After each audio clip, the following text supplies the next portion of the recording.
గత ఆర్థిక శాఖ మంత్రి సిద్దిపేట ఎమ్మెల్యే గారు ఎమ్మెల్యే పదవి లేకుండా మంత్రిగా ప్రమాణ స్వీకారం చేసిండ్రు. రాజశేఖర్ రెడ్డి గారి నాయకత్వమే దేశానికి బలమైన నాయకత్వం అని అందులో పనిచేసిండ్రు.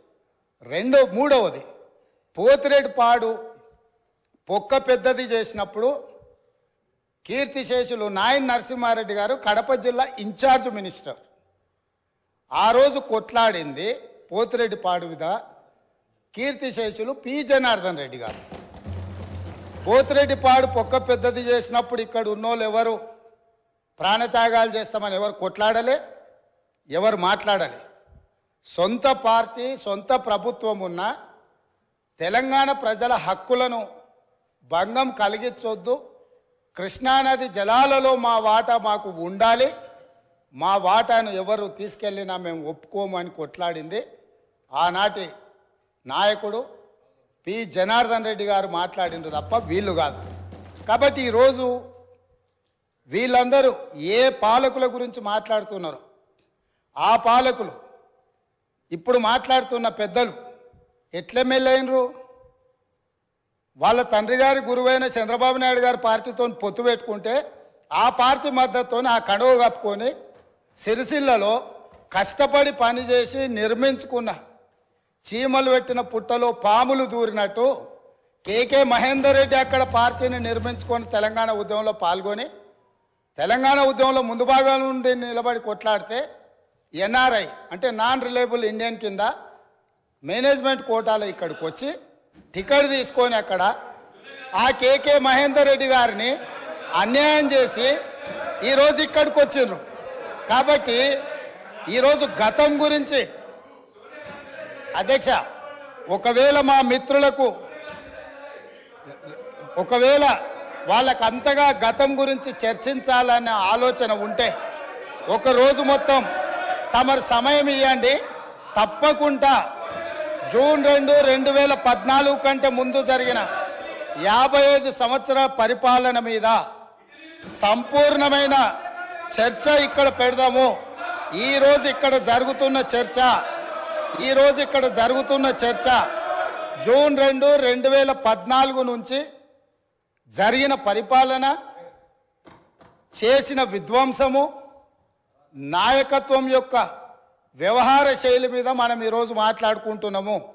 కాబట్టి వారికి గతం గురించి చర్చించాలనే కోరిక ఉంటే మాకు ఎలాంటి అభ్యంతరం లేదు.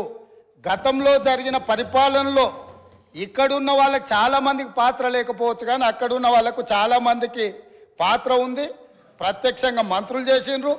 అక్కడున్న నాగేందర్ గారు, ఆ పక్కనున్న శ్రీనివాస్ యాదవ్ గారు, ఆ పక్కనున్న హరీష్ రావు గారు, అక్కడున్న కడియం శ్రీహరి గారు, ఆ పక్కనున్న పోచారం శ్రీనివాసరెడ్డి గారు, ఆ పక్కనున్న గంగుల కమలాకర్ గారు, అన్ని పేర్లు మొత్తం అన్ని లిస్టు చదువుతా. వీళ్ళందరూ కూడా ఈరోజు వారు ఏదైతే పాపాలు జరిగినాయి అంటుండ్రో ఆ పాపాలలో సంపూర్ణమైన భాగస్వామ్యం వాళ్ళదే ఉన్నది. వరంగల్ ప్రాంతంలో జరిగిన ఎన్కౌంటర్లకు ఎవరి కారణమని చర్చ ఉంది అధ్యక్ష? ఈరోజు వారే మాట్లాడుతున్నారు.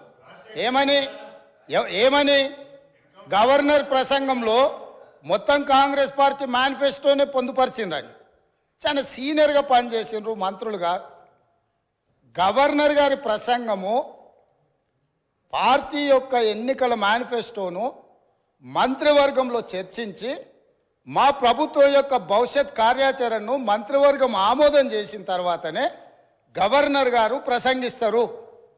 పరిపాలనలో అనుభవం ఉన్న వాళ్ళు, గతంలో ఈ రకమైన నిర్ణయాలు చేసిన వాళ్ళు కూడా ప్రజల్ని తప్పుదోవ పట్టించడానికో లేకపోతే వాళ్ళ యజమానులను సంతోషపెట్టడానికో ఎందుకు మాట్లాడుతున్నారో నాకైతే తెలియదు. నేను సభ్యుడికి సూచన చేస్తున్నా. నేను చాలా విషయాలు ప్రస్తావించిన, తప్పకుండా సావధానంగా 5 సంవత్సరాలు సమయం ఉంది. సంపూర్ణంగా ఎక్స్రే తీసినట్టుగా ఎక్కడెక్కడ ఏమేమి ఉన్నాయో అన్నిటిని వివరిస్తాం. మా ఆర్థిక మంత్రి గారు, డిప్యూటీ సీఎం గారు జరిగిన విధ్వంసం ఏంది, ఆర్థిక నేరం ఏంది, అన్ని విషయాలు ఈ సభలోనే తమరి అనుమతి తీసుకొని చర్చకు పెట్టి వాటన్నిటిని విశ్లేషిద్దాం. మేము సిద్ధంగా ఉన్నాం. సంవయనం పాటించి ఈరోజు గవర్నర్ గారి ప్రసంగానికి సంబంధించిన మీకు మనసు ఉంటే తెలంగాణను అభివృద్ధి చేసుకోవాలన్న ఆలోచన ఉంటే అభినందిస్తూ మీరు ముందుకు రండి.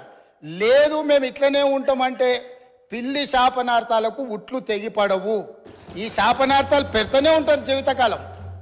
కాబట్టి దయచేసి ప్రతిపక్షానికి నేను సూచన చేస్తున్నా, మేము పాలకపక్షంగా మా విజన్ డాక్యుమెంట్ని సభలో పెడుతున్నాం. మీరు సలహాలు సూచనలు ఇవ్వండి. సహేతుకమైన సలహాలు సూచనలకు ఎప్పుడు మేము సిద్ధంగా ఉన్నాము.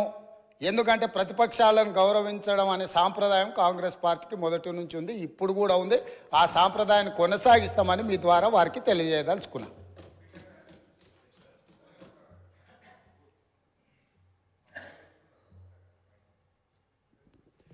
వారు మా పేరు తీసుకున్నారు అధ్యక్ష.